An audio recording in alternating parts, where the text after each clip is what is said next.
जय श्री ओम नमस्ते।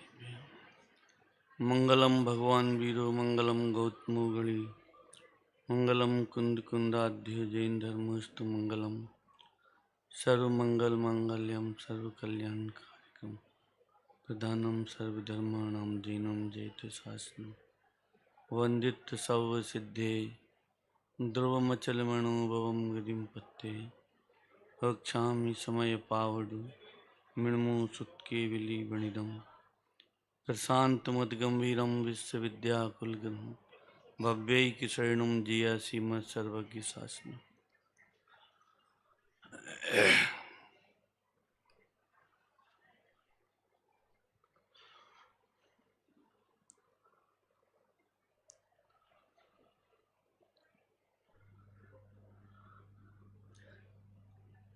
इस शिविर के अंतर्गत जो भी विद्वानों के विषय यहाँ चलते हैं, ये पहले से सबको विषय दिए गए। उसमें दो फायदा हुए। एक तो वक्ता को भी अपना विषय विधिवत पूरा प्रतिपादन करने का अवसर मिलता है, क्योंकि लोगों ने ये पूछा कि कोई वक्ता कहीं से बोलता है, कोई कहीं से बोलता है। तो ऐसा नहीं है, सबको पहले से विषय सुनिश्चित थे कि इन विषयों के ऊपर ये वक्ता अपने विषय में बंद कर चलेंगे। मुझे भी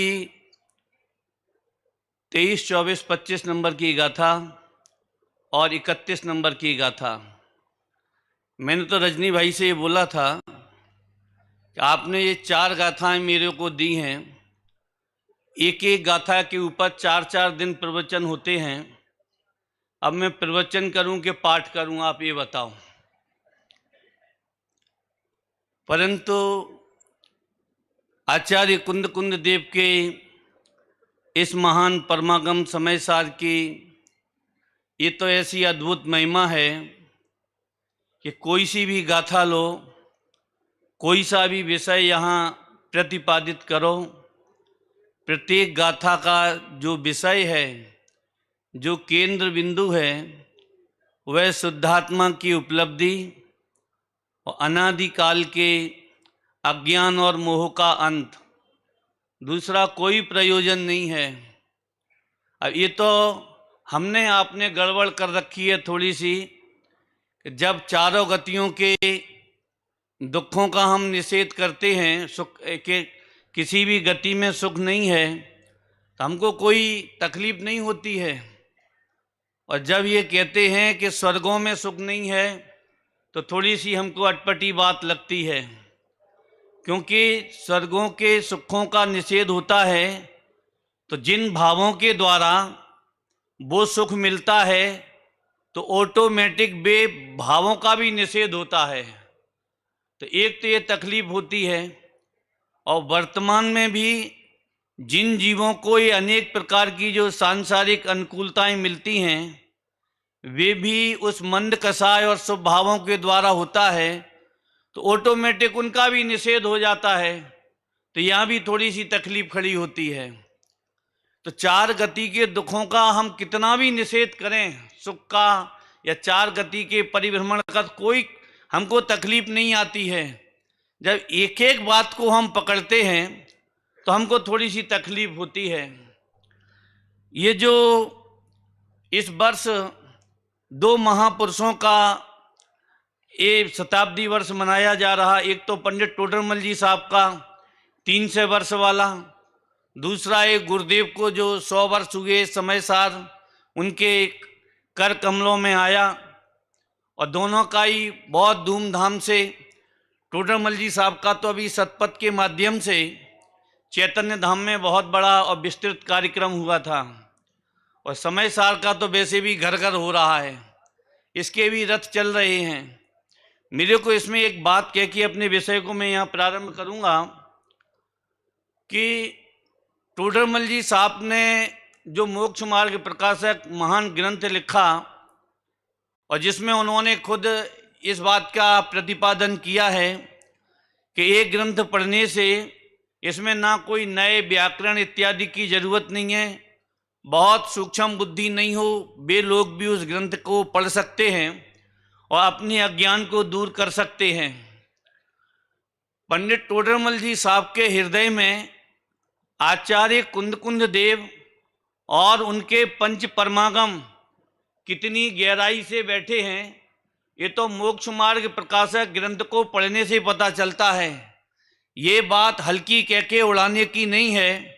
साहब वे तो कर्णान योग के महान विद्वान थे। तुम ऐसा कहना चाहते हो कि जैसे कि उन्हें अध्यात्म का ज्ञान ही नहीं हो। मोक्ष मार्ग प्रकाशक में लगभग 65 या 66 उद्धरण आचार्य कुंद देव के पंच परमागम के दिए गए हैं। शिथिलाचार का जो उन्होंने 6वें अधिकार में निषेध किया, उसमें उन्होंने अष्टपाउट को मुख्य किया और निश्चयभाषी, व्यवहाराभाषी और उभयाभाषी में जो निषेध हुआ वो समय सार का मुख्य रूप से उन्होंने उसमें प्रतिपादन किया। मतलब टोडरमल जी साहब को भी अध्यात्म का कितनी गहराई से ज्ञान था और उनकी वाणी में और उनकी लेखनी में आचार्य कुंद देव कितनी गहराई से बैठे थे, ये मोक्ष मार्ग प्रकाशक ग्रंथ पढ़ के हमको पता चलता है।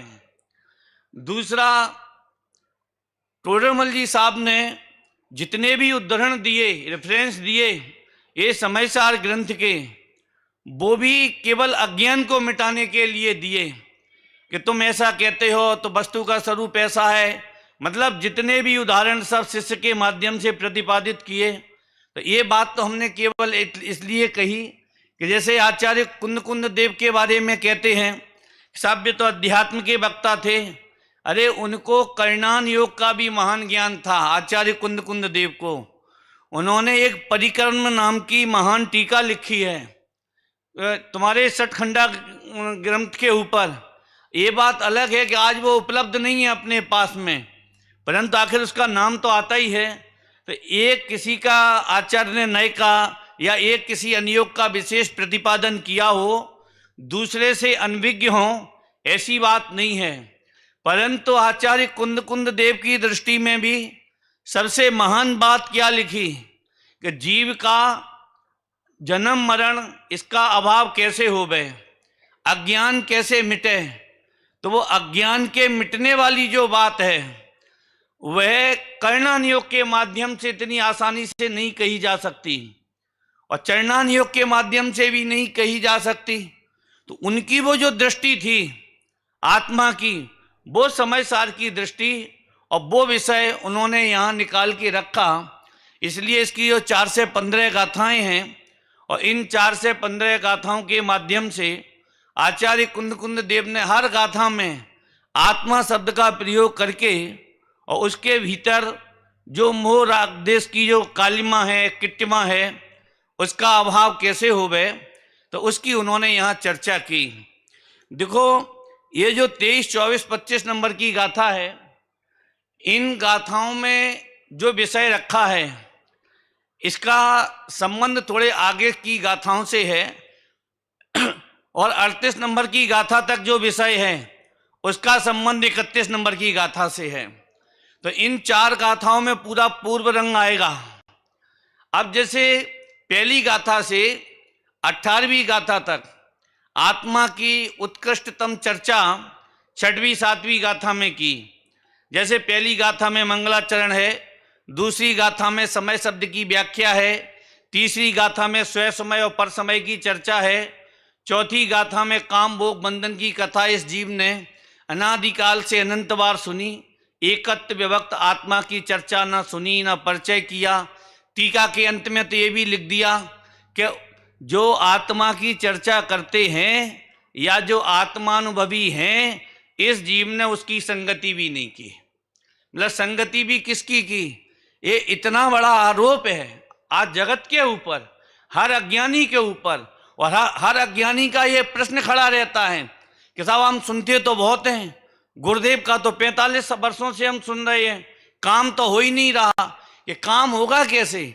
जिसके माध्यम से काम होना है उसका तो तुम काम करते नहीं हो। अब जैसे रहते कहाँ हो? मोहियों के साथ में। काम कौन का करते हो? कि मोह बढ़ाने का। पोषण किसका करते हो? कि मोहियों का, परिवार वालों का, व्यापार का, धंधा। निर्मोहियों के पास रहो तो निर्मोहता की याद आती है, और मोहियों के पास रहोगे तो मोहियों की याद आएगी। यद्यपि कुंद आचार्य देव ने इस प्रकार की चर्चा इस समय सार में बहुत कम स्थानों पर की है, पर जितनी भी की है बहुत सटीक रूप में की है। कैसे? आत्मा के जानने वालों की संगति नहीं की, तो किन की संगति की है? कि जो आत्मा को नहीं जानती, या पलट के कहें तो कि जो अनात्मा के साथ में एकत्व करके बैठे हैं, इस जीव ने उनकी संगति की है। अब किन की? अब जैसे लौकिक जगत में है ना, दो व्यक्ति आपस में मिलते हैं, कैसी चर्चा करते हैं? काय की चर्चा करते हैं। भाई साहब आप कैसे हो, आपका स्वास्थ्य कैसा है, बेटे की शादी हुई कि नहीं, बेटी के लिए सुंदर वर मिला के नहीं, दुकान ठीक चलती है कि नहीं, तुम्हारे रोग हुआ था उसका क्या हुआ। बाबू युगल जी साहब एक बात बहुत अच्छी कहते थे, वो कहते थे कि ये चर्चा करने वाले तुमको पग पग पर मिल जाएंगे। क्या कहा? परंतु तुम्हारा ज्ञान कैसा है, भेद ज्ञान कैसा चलता है, तत्व निर्णय कैसा है, राग में कितनी शिथिलता आई, मोह में कितनी शिथिलता आई, ये कहने वाला जगत में कोई बिरला मिलेगा। क्या कहा? कोई बिरला मिलेगा, हर व्यक्ति नहीं। और नहीं, अभी देखो यहां पर भी एक ही शब्द सबकी जुबान पे, केम छू, उत्तर मिलता है कि मजामा। हम बताओ, बिना आत्मा को जाने ही जब तुम मजे में हो तो काय को भैया या शिविर में पधारे। कई बार भूधर दास जी ने तो एक छंद लिखा है ना कि जोई दिन कटे सोई आयु में आवसी घटे, बूंदे बूंदे भीते जैसे अंजलि को जल है, देह नित्य छीन होत नैन तेज हीन होत, जीवन मलिन होत छीन होत वल है, आवे ज्यादा ताकि आवे अंतक अहेरी आवे, पर भव नजदीक आत नर भव निफल है, मिल के मिलापी जन पूछत कुशल मेरी, ऐसी दशा माही मित्र काहे की कुशल है। तो कुशल क्षेम पूछता है कि किस बात की कुशल है, मतलब कुशलता कहाँ होनी चाहिए।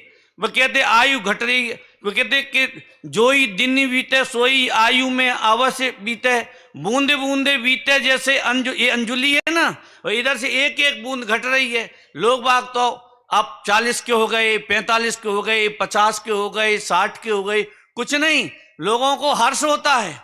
अरे किस बात का तुमको हर्ष होता है? आज जो तुमको संयोग मिले हैं, आज जो तुमको समागम मिला है, ये उन्होंने लिखा, पंडित सदाशिव दास जी ने जहाँ स्थितिकरण की चर्चा की है और उपगुहन की और वात्सल्य की चर्चा की है, वहां लिखा है कि इंद्रियों की शक्ति, आयु की पूर्णता, जैन कुल और सत समागम अनंत काल में भी दुर्लभ नहीं है। मतलब अनंत काल बीत जाए तब भी तुमको ऐसा समागम नहीं मिलेगा। अरे आप विचार करके देखो, सादिक 2000 सागर के लिए ये जीव निगोद से निकलता है, पूरी आयु भोग ले, इस बात की कोई गारंटी नहीं है। क्या कहा? बीच में भी नीचे जा सकता है। उसमें 48 भाव, 24 भाव तो निकाल दो, अब तो बेकारी होते हैं। उन 24 में 8 स्त्री पुरुष और नपुंसक के, अब उसमें भी कोई अल्पायु है, कोई दरिद्री है, कोई रोगी है, कोई अन्य में। अब हम कहते हैं यहाँ अपना जन्म हुआ, आज अगर अपना जन्म तालिबान में हुआ होता तो क्या हो रहा होता बताओ? AK-47 चला रहे होते, पर जो AK-47 चला रहे होते वो तुम्हारे 8 भाव में उसकी काउंटिंग है कि नहीं, ये बताओ। अगर चाइना में जन्म हमारा हुआ होता तो क्या हुआ होता? वो उसमें, क्योंकि ये जन्मानी में होगा, पर मेरे पढ़ने में नहीं आया कि जो 8 भाव पुरुष के मिलते हैं वे 8 तुमको जैन कुल में मिलेंगे, इस बात की कोई गारंटी नहीं है। तुमको भगवान के मतलब जिन वचनों को सुनने का अवसर मिलेगा, इस बात की कोई गारंटी नहीं। आज जिन संयोगों को लेके हम बैठे हैं, आप कल्पना करो, आज अगर रसिया ने जो यूक्रेन के ऊपर किया, और जो आज ये कहते हमारे 4 बंगले, हमारे 5 बंगले, अब वहां पूरा यूक्रेन खंडर कर दिया, तो अब वो सब लोग रजिस्ट्री लेके जा रहे होंगे और पुतिन से पूछ रहे होंगे, भाई साहब यहाँ मेरा मकान था, वो कहाँ, जरा बताओ तो। और वो सबका वो रजिस्ट्रियां करवाता फिर रहा होगा। मतलब ये वर्तमान में जो मिला है, ये अनंत में भी अनंत दुर्लभ है।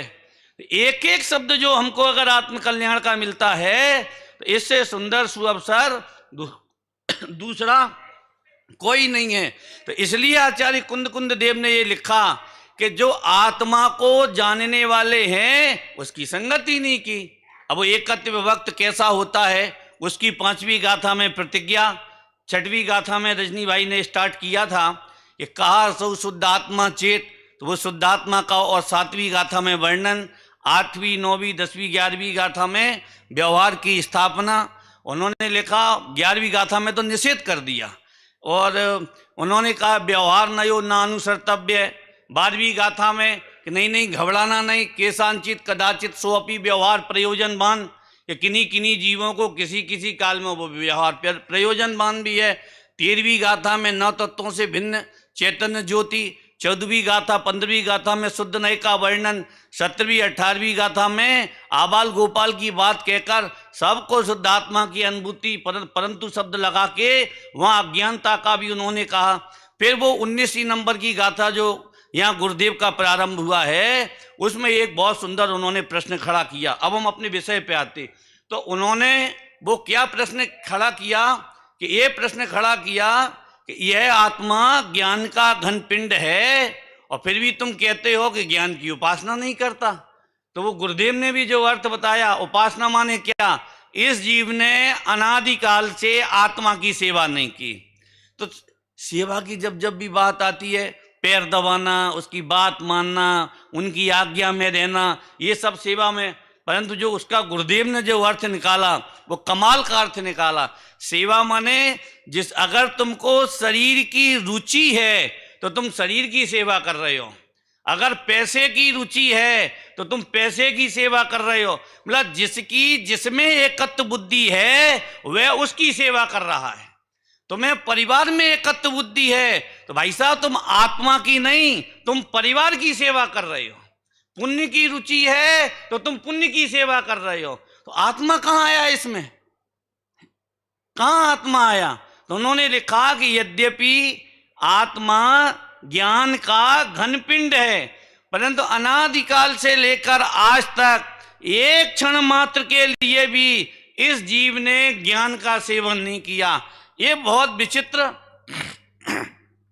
बड़ी बात है कि हम ज्ञान के घन पिंड भी हैं और ज्ञान से रीते भी हैं, ज्ञान से खाली भी हैं। तो ये बात कहकर स्वयं बुद्ध और बोधति बुद्धत्व की उन्होंने चर्चा की। 19 गाथा की उत्थानिका में उन्होंने ऐसा लिखा कि तर्हि कियंतम कालम अयम आप्रतिबुद्ध भवती इति अवधीयताम। कैसा गजब का प्रश्न है कि यह जीव कितने काल तक अज्ञानी रहेगा। उन्होंने भी उत्तर दे दिया कि कम्मेणो कम्मम्य एमिद ए कम च कम्मेणो कम्मम जाए सा खल बुद्धि अपड़ी बुद्धो हवादिताव। वो तो प्रश्न कैसा है कि मैं कब तक अज्ञानी रहूंगा। आचार्य कहते तेरी मर्जी है, तू चाहे तो आज ज्ञानी बन जा और तू चाहे तो अनंत काल तक ज्ञानी नहीं बने। ये तुम्हारे हाथ की बात है कि साहब हमारे हाथ की क्या बात है कि तुम कर्म और नौ कर्म को अपना मानते रहोगे, शरीर को अपना मानते रहोगे, अनंत काल तक मानते रहो, अनंत काल तक ज्ञानी नहीं बनोगे। इसका अर्थ ये होता है कि कहीं ना कहीं अज्ञानी रहने में हमारी कितनी बड़ी मूढ़ता है। तो वो सब उन्होंने सारी चर्चा की। टीका की भी आचार्य ने चर्चा की और टीका की आचार्य ने चर्चा करके वो तिरस्कार और अपमान वाली बातें कही। 19 नंबर 20, 21, 22 नंबर की गाथा में उन्होंने फिर उत्थानिका लिखी और उत्थानिका में फिर उन्होंने कहा कि अज्ञानी का लक्षण क्या है, कि ननु कथम आप्रतिबुद्ध लक्षित, अज्ञानी का लक्षण क्या है। तो उन्होंने कहा कि जो सचित अचित और मिश्र इन 3 प्रकार के पदार्थों को भूत भविष्य और वर्तमान में इन तीनों कालों में ये मेरा था, ये मेरा। कितना बड़ा मंत्र है ये। क्या गई वस्तु का, अब वस्तु में काल भी हो सकता है, तुम्हारी शरीर की शक्ति भी हो सकती है, आयु भी हो सकती है, संयोग भी हो सकते हैं। क्या कहा गई वस्तु का। अरे साहब पहले युवा अवस्था थी, पहले, अरे छोड़ो ना, पहले गई वस्तु का तुम चिंतन नहीं करो। अब हम ये करेंगे, तुम आगामी का तुम विचार मत करो और जो वर्तमान में तुमको मिला है उसे अपने से भिन्न जानो, तुम्हें कौन दुखी कर सकता है। ये सुखी होने का मंत्र है। अब फिर आचार्य कहते ये बात तो ठीक है, 19 नंबर की गाथा, 20-21 नंबर की गाथा। अब 23-24 नंबर की गाथा में जो वे उत्थानिका आई, और उत्थानिका इतनी सुंदर है और इतनी बढ़िया है कि अपनी समझ में आवे। समय सार में कोई ऐसा शब्द नहीं है जो समझ में नहीं आवे। अब उनकी बुद्धि को अजीर्ण हो गया है, हम क्या कहें, कि जो ये कहते हैं कि ये समय सार ग्रंथ गृहस्थों को नहीं पढ़ना चाहिए, श्रावकों को नहीं पढ़ना चाहिए। अभी देखो कुंद कुंद भगवान इसमें क्या कहते हैं, उत्थानिका में क्या कहते हैं। अरे ये तो अज्ञानी के लिए, इस पूरे ग्रंथ में मालूम विषय क्या है, आचार्य ने 2 जीव खड़े किए, एक ज्ञानी और एक अज्ञानी। तीसरी बातें नहीं की। क्यों? कि उनको अज्ञानी से ज्ञानी बनाना है।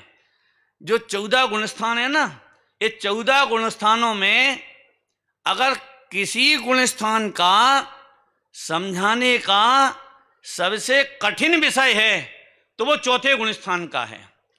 क्योंकि अभिप्राय में और क्रिया में जमीन आसमान का अंतर चौथे गुणस्थान वाले का दिखाई देता है। तो इसलिए ये बात समझ में नहीं आती है। लोग मस्करी भी कर देते हैं कि ऐसे कैसे ज्ञानी हो सकते हैं।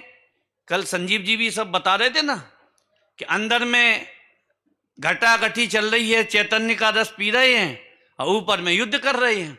अब ये जगत की समझ में कहाँ ये बातें आती हैं कि उनको पता कुलभूषण देशभूषण केवली की गंधकुटी में जब देवों द्वारा पूछा गया क्या इस सभा में दूसरा कोई और भी चरम शरीरी है, तो ये कहा कि ये जो रामचंद्र जी छायिक सम्यक दृष्टि बैठे हैं ये चरम शरीरी भी हैं और इसी भव से मोक्ष जाने वाले हैं।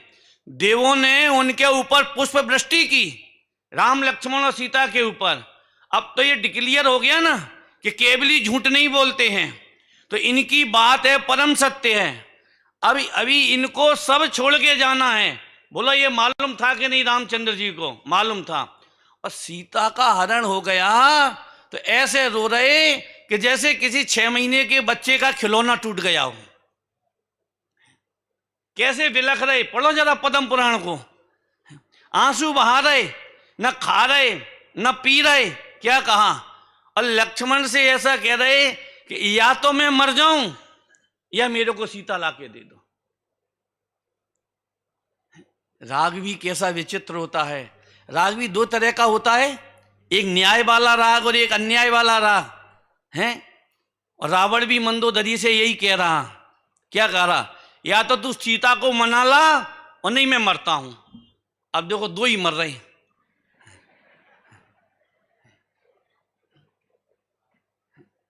तो राम का राग तो जायज है और रावण का राग है वो नाजायज है। मर तो 2 ही रहे। अब ये भी कैसी गजब की बात। मैं दूसरी बात इसमें कहता हूं कि कोई किसी की बात मान जावे तो वो सुखी हो जाएगा, इस बात की कोई गारंटी है? आज हम और आप इसी में तो लगे हैं, पत्नी को खुश रखें, बच्चों को खुश रखें, माता पिता को खुश रखें, हमें खुश रखें। अरे तुम दुनिया को खुश रखना और तो भी वे खुश नहीं रह पाएंगे। अब हम ये कह रहे जैसे 2 ही रो रहे और बीच में सीता खड़ी। अब सीता ये सोच रही कि राम को खुश रखें कि रावण को खुश रखें। अब वो कह रही अगर हम रावण की बात मानते हैं तो राम मरे जा रहे और राम की मानते तो रावण मारा जा रहा। कोई किसी को खुश रख ही नहीं सकता। अरे पर को प्रसन्न करने में इस जीव ने अनंत भाव बिता दिए और एक द्रव्य क्यों मालूम क्यों प्रसन्न नहीं हम रख सकते पर द्रव्य को? क्योंकि एक द्रव्य दूसरे द्रव्य की प्रसन्नता रखने में करता नहीं है और पर द्रव्य हमारा कर्म नहीं है कि हम जो इसको प्रसन्न रख लेंगे। अनंत केवलियों से पूछ के देख लो, पर ये बात अपनी समझ में नहीं आती ना। यहाँ इन्होंने लिखा है ना, यहाँ क्या लिखा है कि अथ अप्रतिबुद्ध बोधनाय व्यवसाय क्रियते। कैसी गजब की उत्थानिका लिखी है कि अथ अप्रतिबुद्ध, अप्रतिबुद्ध माने अज्ञानी को, बोधनाय माने ज्ञान प्राप्ति के लिए, व्यवसाय माने व्यापार, क्रियते माने करते हैं कि अब अज्ञानी को समझाने का व्यापार करते कौन? कुंद कुंद भगवान। अब व्यापार वो कर रहे कौन? कुंद कुंद स्वामी। और व्यापार हम भी कर रहे। वे काहे का व्यापार कर रहे? कि वे अज्ञानी को समझाने के लिए ज्ञान का व्यापार कर रहे, और हम दुख को बढ़ाने के लिए मोह का व्यापार कर रहे। अब वो समझा तो रहे हैं, पर हमारी समझ में नहीं आ रहा। चिंता मत करो, समझ में आएगा भी नहीं। क्यों नहीं आएगा? ये तीर्थंकरों ने समझाया तब समझ में नहीं आया। ये नेमीश्वर की भूमि पर बैठे हैं हम उनका ही उदाहरण लेके आपको बतलाते हैं। जब उन्होंने ये कहा कि 12 वर्ष के बाद द्वारिका का क्या होगा, बोलो क्या होगा 12 वर्ष के बाद? सब जानते हैं क्या होने वाला है। लोगों ने क्या किया बताओ? श्री कृष्ण ने दीपायन को बुलाया। कोई बैरी नहीं था, कोई दुश्मन नहीं था, सगा भाई था। रोहिणी का पुत्र वासुदेव की दूसरी पत्नी का पुत्र था, सगा भाई था उनका। तुम्हारे द्वारा क्या होगा द्वारिका का? क्या समझे कि नहीं साहब हम तो जा रहे ना। उन्होंने कहा है कि मेरे निमित्त से ये सब होने वाला है। चले गए छोड़ के। और क्या किया उन्होंने? दीक्षा ली। क्योंकि दीक्षा क्यों ली? कोई अंदर से खूब बैराग्य फटाओ ऐसा नहीं, क्योंकि सबसे ज्यादा मंद कसाय मुनि दशा में होती है, इसलिए वो दीक्षा लेके चले गए। किसके निमित्त से? शराब के निमित्त से। सब फेंकवा दो। अब बताओ ये भगवान की वाणी का सम्मान है कि विरोध है? हम तो ये आपसे पूछना चाहते हैं। वे कह रहे हैं कि ये होके रहेगा, काम तो 12 वर्ष के बाद होगा, पर मेरे हथेली पे रखे हुए आंवले के समान मेरे को आज जलती हुई दिख रही है। अगर वे जो राजकुमार बैठे थे, जो वर्षों से भगवान की वाणी का श्रवण कर रहे थे, अगर ऐसे ही भगवान की वाणी को सत्य मानते तो छोड़ के दीक्षा नहीं ले लेते? क्या कहा? द्वारका छोड़ के नहीं जा सकते थे? आप बताओ। अपने से कोई कह, जैसे मैं भिंड में रहता हूं, तो मेरे से कोई कहे कि भिंड में कल भूकंप आने वाला है 100 और एक नहीं बचेगा, एक नहीं बचेगा। बोलो मेरा क्या कर्तव्य है? कि शायद नहीं आया तो ऐसा विकल्प आ सकता है कि नहीं आ सकता है? बताओ। खूब भगवान कह रहे हैं तो भी नहीं मानना। इसे मालूम क्या कहेंगे? मोह की तीव्रता। मतलब इतने तीव्र मोही जीव भी भगवान के समूह शरण में हो सकते हैं। कसाई की मंदता में जिनवाणी सुनी तो जा सकती है, पर मोह की मंदता हुए बिना समझ में नहीं आती है। सब लोगों ने वही काम किया। कौन सा? कि भगवान की वाणी को झूठा सिद्ध करने के लिए, भगवान की वाणी को असत्य साबित करने के लिए, कि हम द्वारका बचा लेंगे, चिंता मत करो, और समुद्र बगल में है और ये सब हो जाएगा, पानी मिल जाएगा। कौन बचा पाया बताओ? कुछ नहीं। मतलब कहने का तात्पर्य ये है कि ये इतनी बड़ी बड़ी बातें, इतनी बड़ी बड़ी घटनाएं, और भगवान जैसे लोग भी कहें और तब भी हम समझने को तैयार नहीं हैं।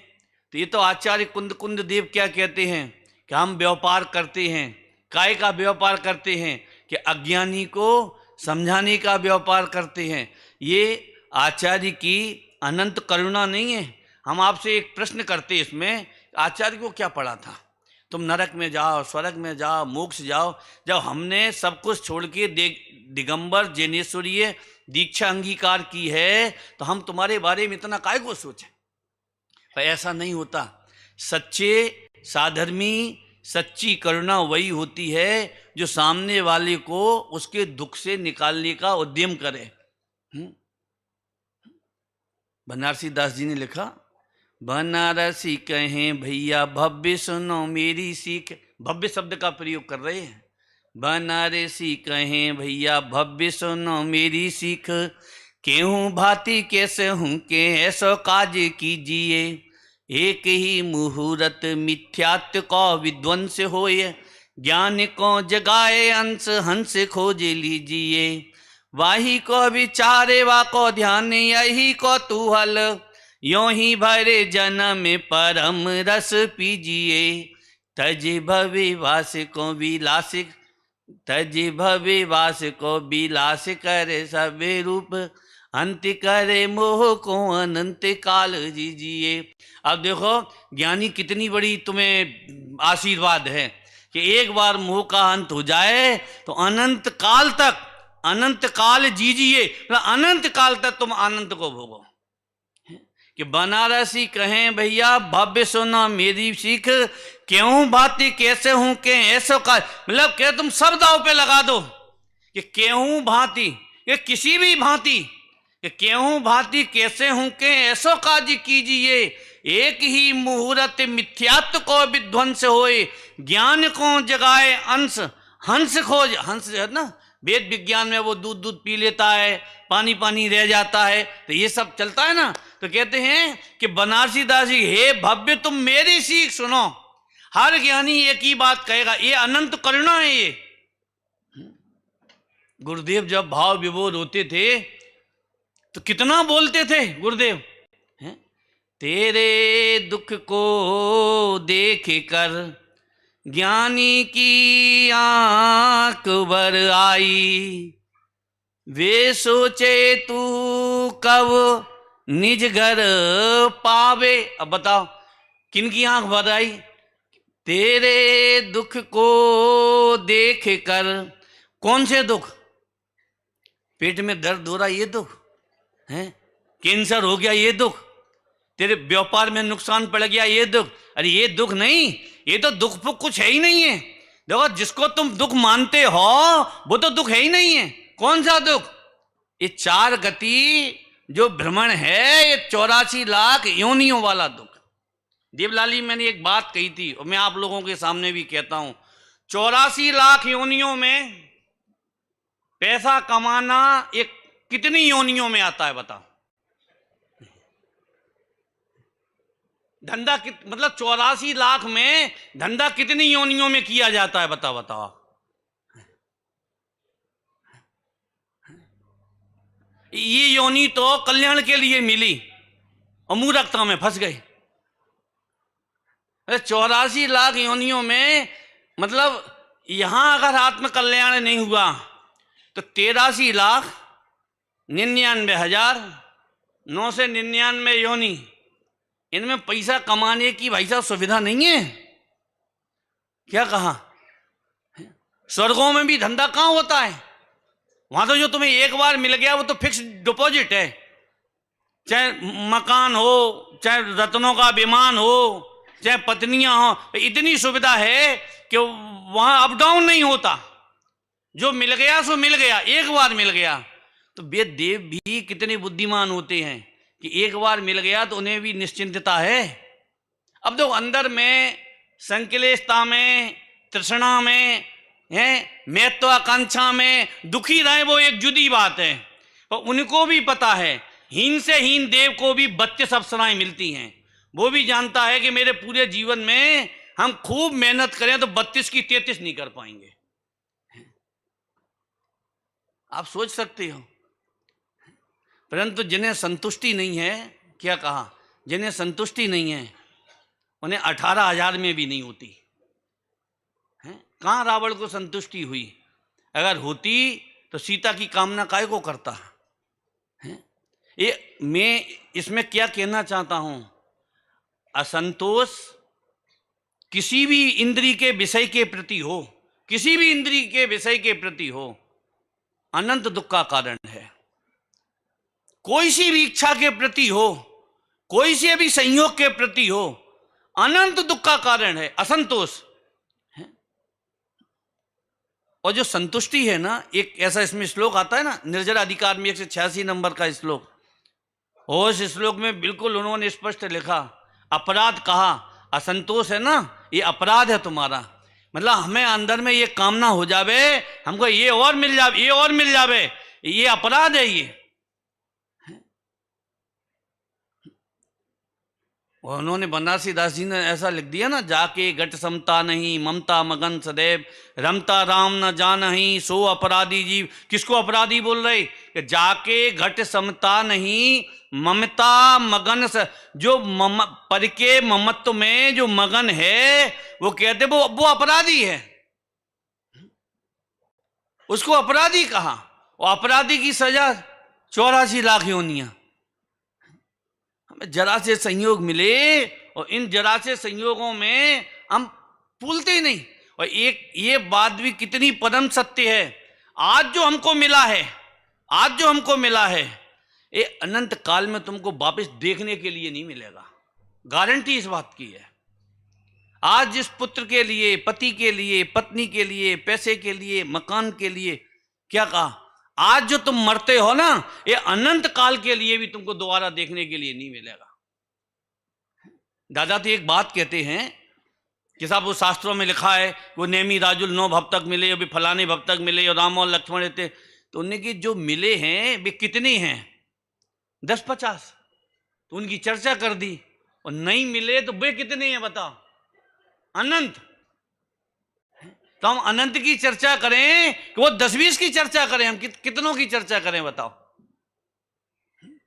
नहीं मिलने वाले। क्यों मिलेंगे? हर जीव के परिणाम जुदे जुदे हैं। एक परिवार में रावण नरक गया, 18,000 स्त्रियां स्वर्ग में गईं, सबने आर्य का व्रत अंगीकार किया था, पुत्र और भाई मोक्ष चले गए। एक परिवार में 3 गति में भटक गई, चले गए मतलब। अब आप सोचो क्या वो कहानी अपने परिवार में नहीं हो सकती? अब जो मोक्ष चले गए वे कैसे मिलेंगे बताओ?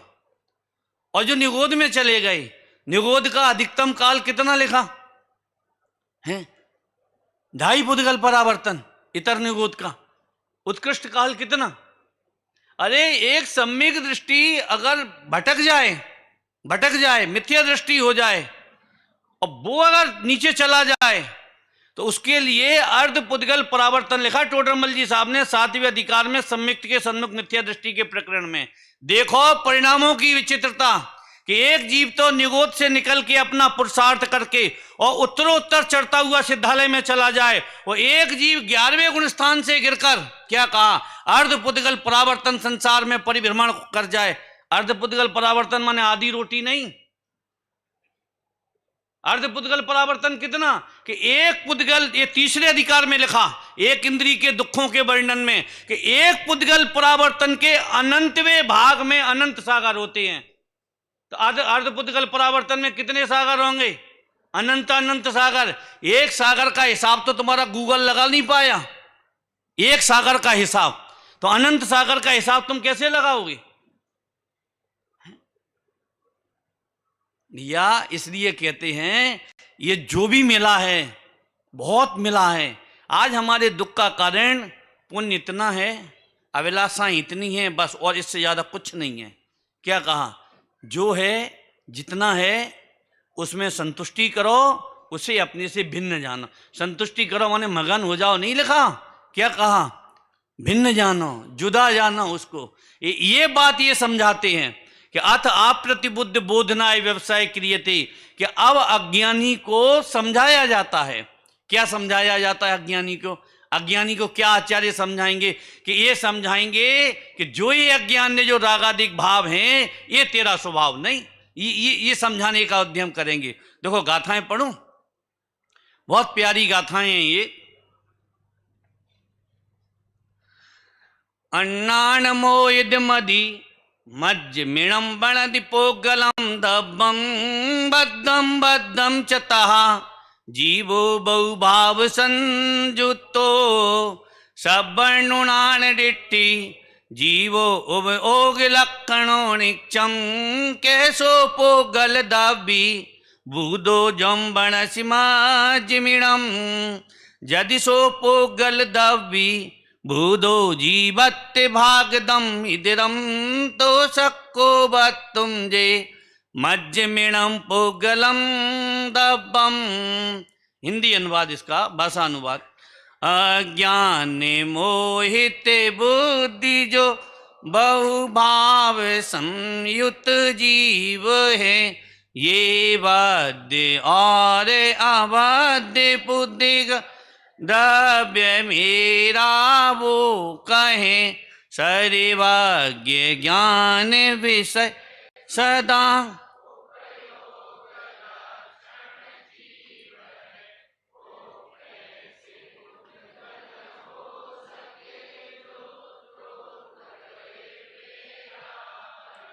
जो जीवे पुद्गल होए पुद्ग प्राप्त हो जीवत को, तो तब ही ऐसा कह सके।